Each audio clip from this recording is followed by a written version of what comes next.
Halo, namaku Gani. Hai, aku Fatima Adila. Hai, aku Fayazah. Hai, aku Fairuz. Halo, nama saya Didin.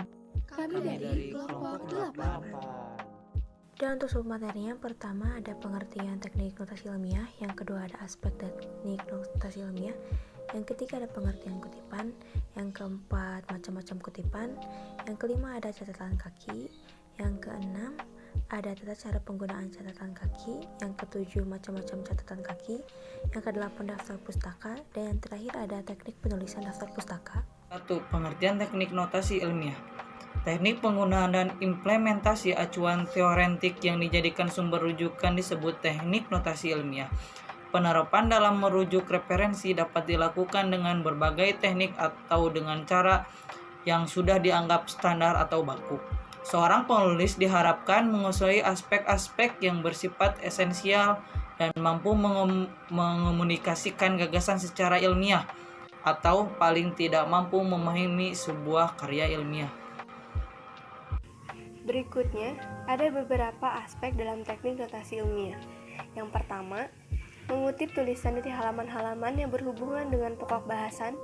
Yang kedua, kutipan langsung maksimal 30% dari seluruh kutipan. Yang ketiga, meringkas tulisan yang diambil dari teks dalam bahasa yang berbeda. Yang keempat, mengambil sari dan kesimpulan dari tulisan. Yang kelima, menerjemahkan teks yang dikutip dari bahasa asing ke dalam bahasa Indonesia. Yang keenam, membuat catatan kaki. Yang ketujuh, membuat catatan pada akhir setiap bab. Yang kedelapan, membuat daftar pustaka. Jadi, teknik notasi ilmiah menyangkut masalah tata cara mengutip, membuat catatan kaki, juga menyusun daftar pustaka. Dan berikutnya ada pengertian dari kutipan. Kutipan adalah kegiatan meminjam pendapat seseorang yang disampaikan baik secara lisan maupun tulisan. Sumber kutipan tersebut dapat berupa cetakan maupun rekaman wawancara. Dan yang berikutnya ada macam-macam kutipan. Yang pertama ada kutipan langsung. Kutipan langsung merupakan pernyataan yang ditulis dalam susunan kalimat aslinya tanpa mengalami perubahan sedikit pun. Bahan yang dikutip harus direproduksi tepat sesuai dengan sumber yang diambil, termasuk ejaan, tanda baca, dan lain sebagainya. Kutipan langsung terdiri dari kutipan pendek dan kutipan panjang. Yang kedua, ada kutipan tidak langsung. Kutipan tidak langsung atau menyadur adalah pinjaman atau penggunaan ide atau pokok pemikiran orang lain yang ditulis kembali dengan bahasa pengutip sendiri. Cara menyadur terbagi menjadi dua macam. Tentunya setiap masing-masingnya itu berbeda cara, tujuan, dan juga manfaatnya. Contoh dari menyadur, yang pertama itu ada meringkas. Peringkas yaitu penyajian suatu karangan atau bagian karangan panjang dalam bentuk yang singkat. Tujuannya untuk mengembangkan ekspresi penulisan, menghemat kata, memudahkan pemahaman naskah asli, dan juga memperkuat pembuktian. Lalu yang kedua ada ikhtisar. Ikhtisar yaitu menjadikan suatu karangan yang panjang dalam bentuk ringkas. Proses mengikhtisar karangan berdasarkan urutan sebagai berikut. 1. Membaca naskah asli beberapa kali. 2. Membuat kerangka bacaan dengan menuliskan pikiran utama atau pikiran pokok yang terdapat dalam naskah. 3. Menulis ikhtisar. Saya akan melanjutkan. Guys. Saya akan melanjutkan materi yang telah dibacakan oleh teman saya. Yang kelima adalah catatan kaki. Pengertian catatan kaki adalah penyebutan sumber yang dijadikan kutipan. Fungsi catatan kaki adalah memberikan penghargaan terhadap sumber yang dikutip dan aspek legalitas untuk izin penggunaan karya tulis ilmiah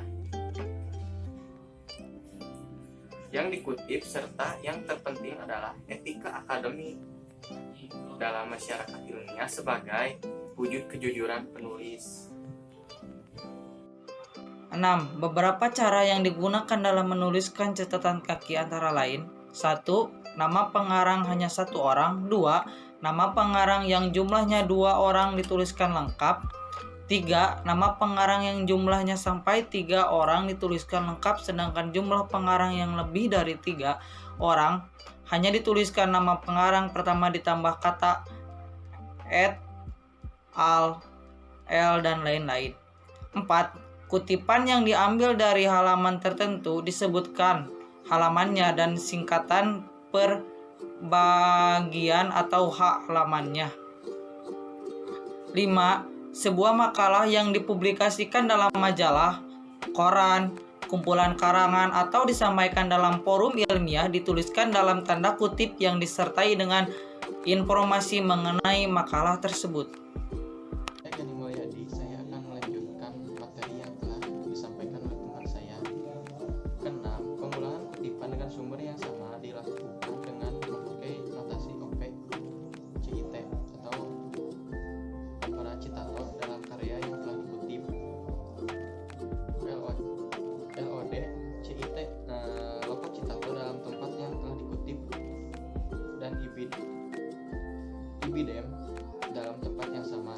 Ketujuh, jika mengutip sebuah pertanyaan yang telah ada dalam karya tulis yang lain, maka kedua sumber itu harus dituliskan. 8. Jika mengutip sebuah pernyataan yang telah diterjemahkan oleh narasumber pada sumber, itu harus dituliskan. 9. Majalah atau jurnal ilmiah. Ke-10. Interview. Yang ke-11. Tidak dipublikasikan. Yang ke-12. Buku yang terdiri dari beberapa jilid yang mempunyai judul umum namun tiap judul mempunyai subjudul sendiri.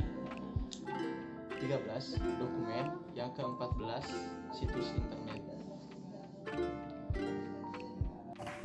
Berikutnya, macam-macam catatan kaki. Ada 3. Yang pertama itu ada footnote, body note, dan endnote. Footnote, catatan pada kaki halaman untuk menyatakan sumber suatu kutipan, pendapat, buah pikiran, fakta-fakta atau ikhtisar. Bentuk footnotes di dalamnya harus dicantumkan nama pengarang, nama buku, nomor jilid, nama penerbit, tempat, dan tahun penerbitan, halaman-halaman yang dikutip atau yang berkenaan dengan teks. Yang kedua, body notes dilakukan ketika penulis mencantumkan sumber kutipan langsung setelah selesainya sebuah kutipan dengan menggunakan tanda kurung. Yang terakhir itu ada endnote.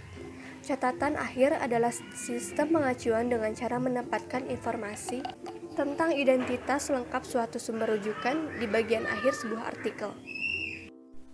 Dan yang berikutnya ada daftar pustaka.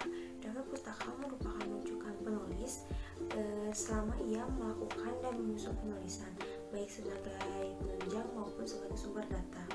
Pada umumnya, daftar pustaka digunakan untuk membantu para pembaca mengenal ruang lingkup penulis, kemudian memberikan informasi kepada para pembaca untuk memperoleh informasi yang lebih lengkap dan mendalam daripada kutipan yang digunakan oleh penulis. Dan yang terakhir, untuk membantu para pembaca memilih referensi dari materi studi dasarnya. Teknik penulisan daftar pustaka sebagai berikut. 1. Baris pertama dimulai pada margin kiri, baris kedua dan selanjutnya dimulai dengan 3 ketukan ke dalam.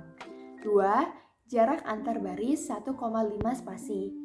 3. Diurutkan berdasarkan abjad huruf, pertama nama penulis. 4.